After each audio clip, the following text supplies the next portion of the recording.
So spring is officially here, and in this video I'm going to be showing you my top 5 favorite plants for the month of April. Boom! And we're going to start it off right here with this absolutely behemoth, this giant of a Dieffenbachia right here. This is my newest plant, and in fact it was gifted to me by a good friend of mine. He had this plant and he realized that it was actually, as we know, the dumb cane is poisonous if it's ingested by your pets, children.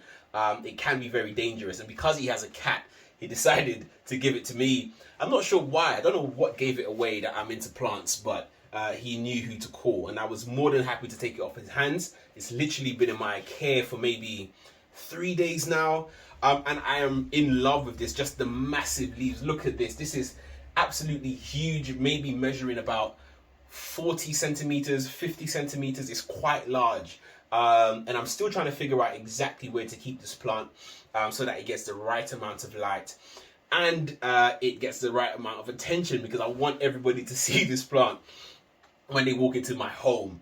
So for the first plant in April, it has to be this Dieffenbachia over here. Just absolutely huge, and lots of new growth. You can see one over here, and there are loads just popping up all around the backside of the plant. So I'm really keen to see how this plant does in my collection. I have one other Dieffenbachia. It's a smaller one. It's not this larger leaf form, and that's doing okay. It's living on my stairs. If you have seen my recent house plant tour, you will see that plant over there.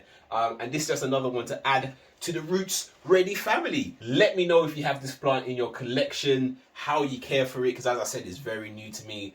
I'm going to treat it as I do with my other Dieffenbachia, giving it a good amount of light and watering it before it gets dry, because I don't think these plants like to go particularly dry in between. I could be wrong. Correct me if you have this plant and you figure out a better way to care for this. I'm all ears. But this is the first plant on my list, on my favorite list, the Dieffenbachia. The next plant on this month's favorites list is none other than the Anthurium CUTUCUENSE, and this has featured in several other videos over the years because of these beautiful triation, these beautiful leaves. Just look at that. The growth is just immense, and I think I finally figured out how to encourage the leaf to mature, because you can see if we go down, I'll explain why this plastic wrap is here in a second, but if we go down, you can see that we just had some single leaf blades. We were lucky and we had one that was forked over here, and then we had one that sort of lost the fork after this one came in, and then it went sort of downhill, because then this one over here is actually only just 2 forks, just like this one. And then this one came in again, a little bit deformed. So something wasn't going right from this sort of section all the way up to this leaf. And then these last 2 leaves are looking just phenomenal. And my thinking behind this is the fact that this plant definitely wants that higher humidity, particularly around its roots. Now, when I went away on holiday a while ago now, it has been a little while, in January, February, I did try this new method of wrapping plastic wrap around my plants, just to sort of slow the amount of humidity that the plant loses. And I decided to wrap this plastic wrap around the moss pole, and to my surprise, it worked just better than I could have ever imagined. And that's because it encouraged the advantageous aerial roots to really take off and really start to grow.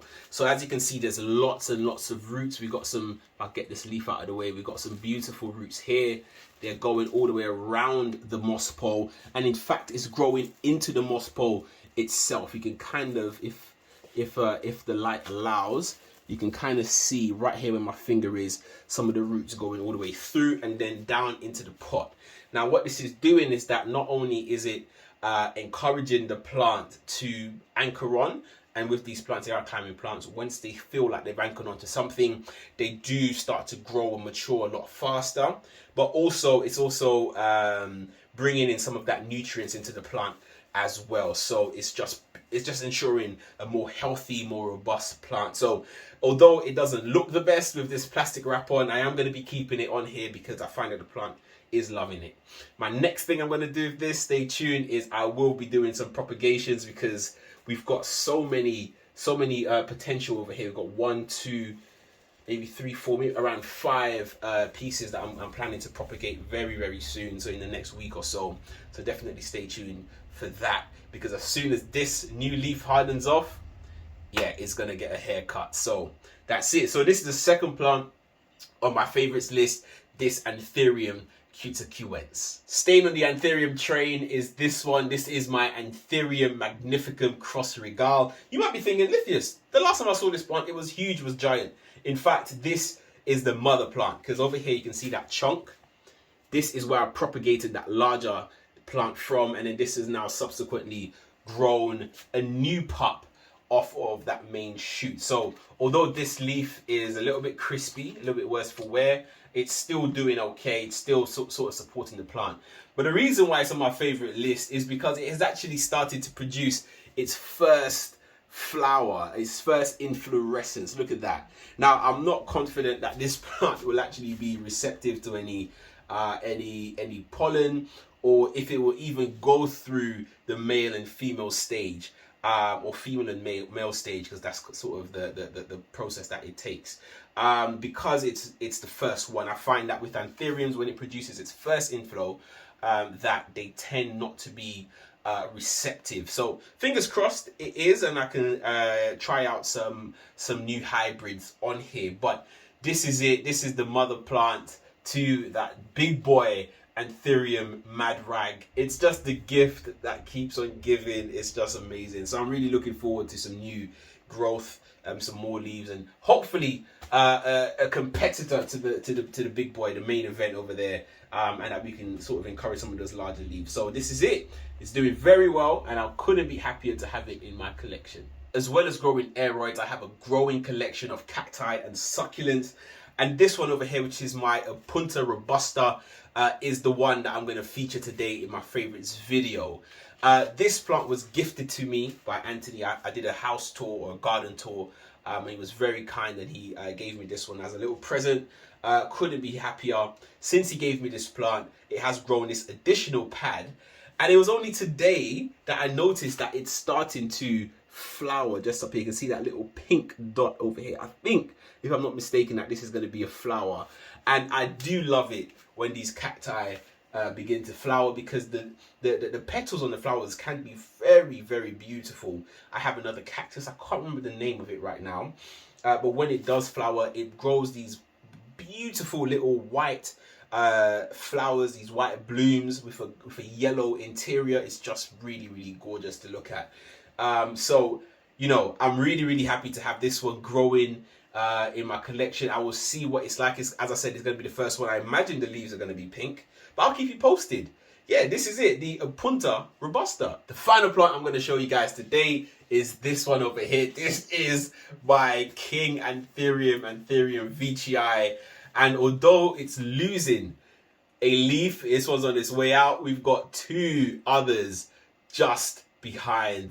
Look at that, they're still unfurling. I usually like to show you guys my plants in my favorites video when the leaves are a bit more, when they've grown in, they've started to harden off, because you just don't know what's going to happen. You don't know if we're going to be successful, if they're going to be damaged or whatever. But this isn't the main reason why I'm showing you guys this plant, because what I discovered on here was jaw-dropping. Can you see that? Can you see that little green thing over here? Do you know what that is?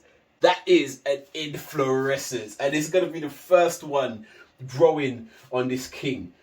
I couldn't be happy. I was shocked. It was, I think it was last week. I was going through watering my plants, and I noticed it, and I was like, oh my days, what is it? Is it an inflow? Is it another leaf? I'm not sure. And I think, if I'm not mistaken, guys, it is definitely going to be an inflorescence, because the inflorescence tend to come out of the stem. Here you can see where it comes out of the previous leaf stem or petiole, whereas new leaves come out sort of the center of the plant. And this one, if I'm not mistaken, I feel like the plant is beginning to split into 2. I've just knocked my phone, so the camera's wobbling a little bit, but it's starting to split into two. Like, we've got this central thing, which I'm not sure what this is. For the longest while, I thought this was going to be a new leaf, but clearly it's not. This actually came in way before these two came in. And these two have well past it. It's grown and it's now starting to unfurl. But what it is doing is actually forming a small gap, and it looks like it's separating the plant. So I might be wrong, but it looks like I might end up with two identical VEITCHIs because of the way that it's growing. And you can see it's very, very well rooted. There's lots of roots back here. At the risk of spilling the reservoir, I'm trying to be careful. Lots of roots growing, so I keep it covered up with the moss just to sort of encourage that root growth and encourage it to grow down into the pond. So this is the final plant on my list, and it is the reason why I decided to do a favorites video today, because I was just super excited and I couldn't contain it. I wanted to share it with you all. But this is it. This is the final plant, the King Anthurium. Let me know in the comments below what your favorite plants are in April 2023. I would love to discuss it and see if we can compare notes. But that was it. Thank you so much for watching. And as always, keep planting.